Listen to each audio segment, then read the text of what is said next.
Hi, everybody. This is Dr. Tina Enerjoy, holistic brain health practitioner at Lifelong Enerjoy. And I have here my feline Tuk Tuk. Say hi, Tuk Tuk. How are you? Okay, she's passing on through.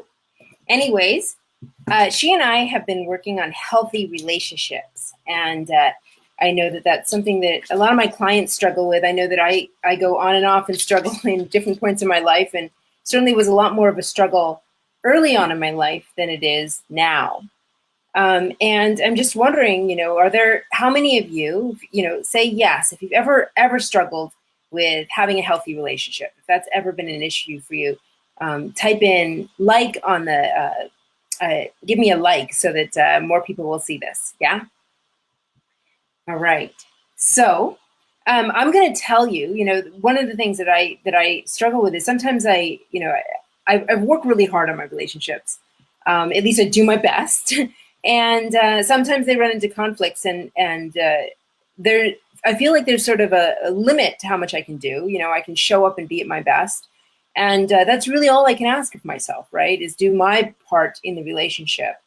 And I think that the more people that do their part in the relationship, the better we will all be. And so because I have struggled for so many years with relationships and I am improving and I've learned so much, I thought I'd share some mindset shifts that have helped me improve my relationships. All right. So if you want to learn some of those mindset shifts, hit like or a love button and we'll get started. So what is the first healthy mindset shift? Well, this is one of my favorites. And I learned this from Jason Gaddis, who's a relationship expert. And he talks about our relationship garden. He says that, regardless of whether you're in a family or you're just connected to one other person in any way or form, whether it's in a school setting or at work or wherever it is, your relationships or relationship, depending on whether it's with one other person or more, is like a garden.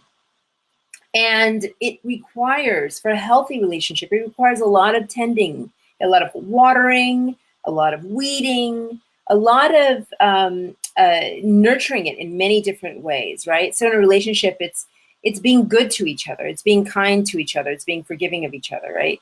And the more we do this for each other, the better the relationship will be, right? The better relationship garden you'll have, right? And so the more that we tend to do this relationship garden, if we think about it in terms of relationship garden, then the better it will be. Another great example of this, or a great perspective on this, is John Gottman's work. I don't know if you know John Gottman, but John Gottman is a researcher who's known for his research looking at doing videotapes of people in relationships. And just in 15 minutes time, he's been able to predict whether these relationships are going to succeed or fail in 15 years. Pretty impressive, right?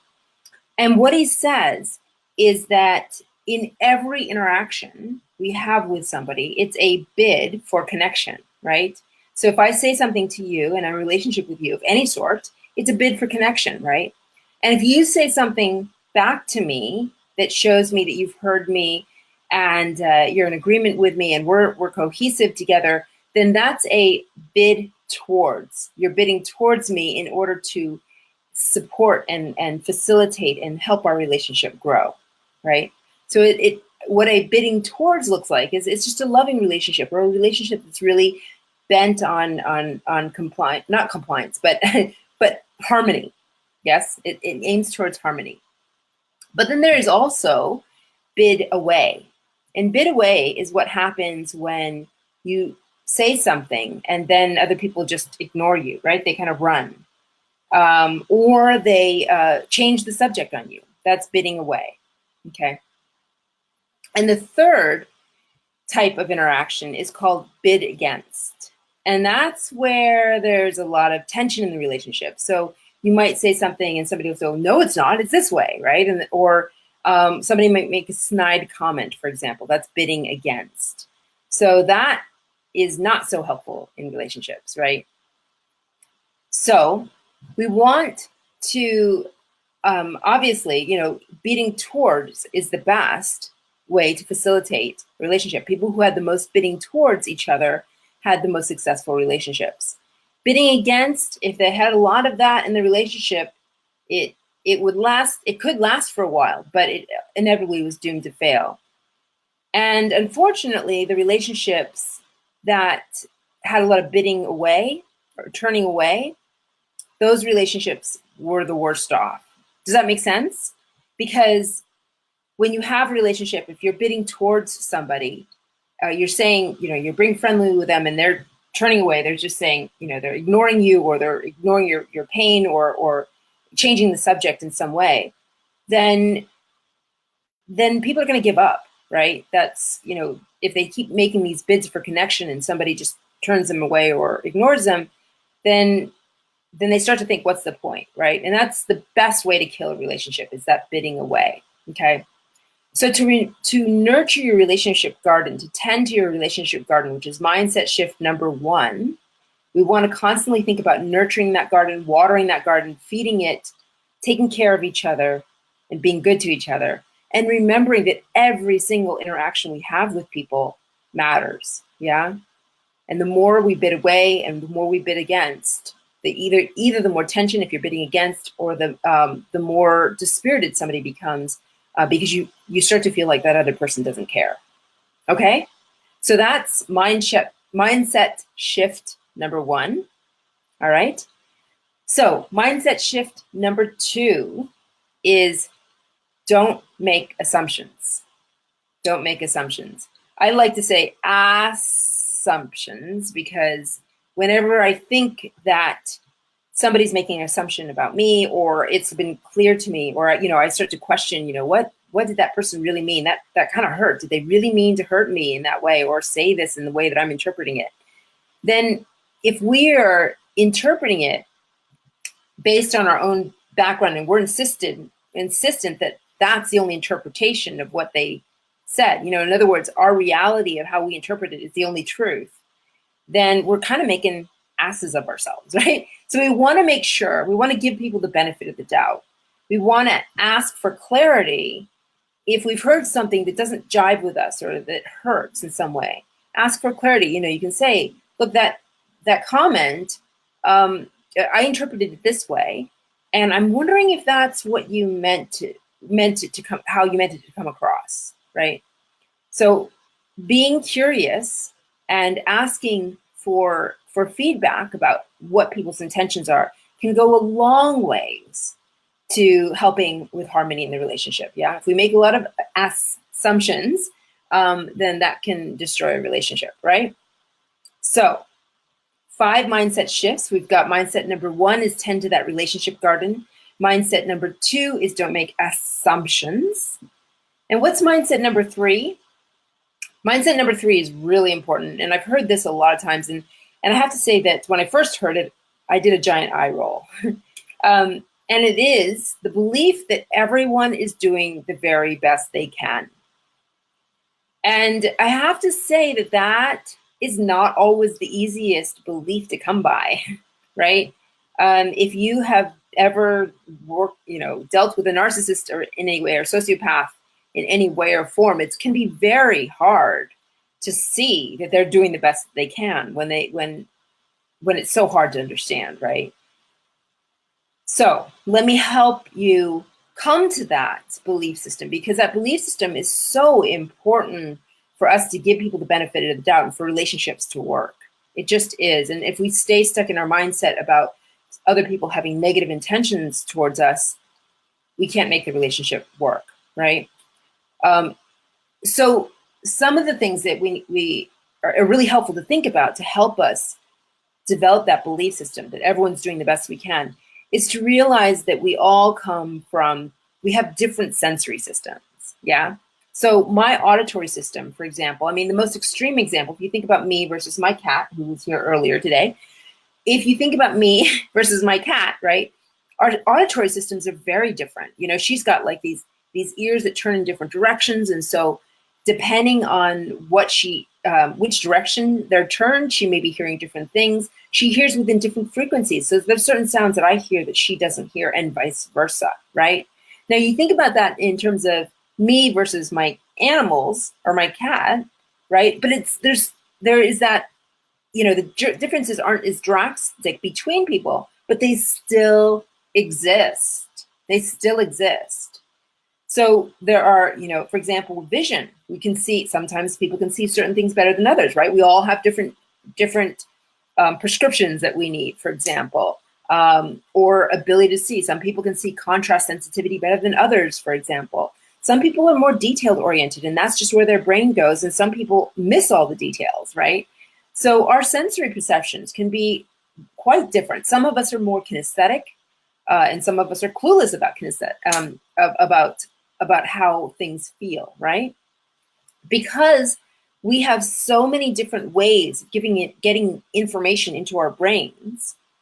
That means that already our window of how we see the world it becomes very different between us. Okay, so that's one way that we see things differently. Now, if we have any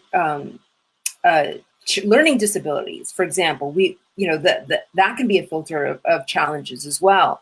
If we have auditory processing issues that can be just slight, or maybe we're more creative than others, and in different ways, right? There's so many differences between us that cause us to see the world in a different way.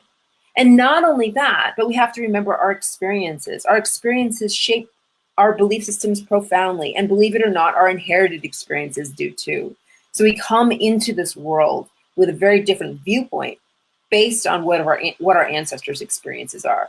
And that's the whole field of epigenetics. I can tell you more about that in another video, but it's true. I mean, that's why there are ethnic differences between African Americans, say, and Africans, or the Jewish people versus white, people who don't have that Judaism in their background. It's because there's a lot of differences that they come with that shapes how they see the world, right? Okay, so know that we all have different perspectives and different filters, right? Perspectives meaning our sensory systems, and filters are the experiences that we've accumulated from our past and our inherited past, right? And those all go to shape how we interpret every single interaction and every single thing that happens in our world, okay? And all that is so important to determine like how we show up in the world and how we behave.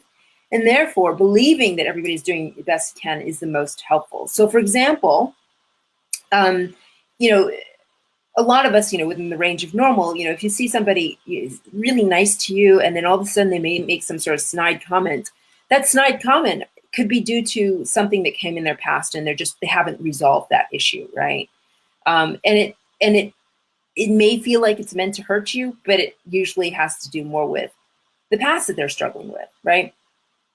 But if somebody does something really mean that you just can't imagine, oftentimes actually, this is not oftentimes, this is always, there's a concept called the amygdala hijack. Our emotions can hijack our frontal cortex, which is the adult inside of our brain.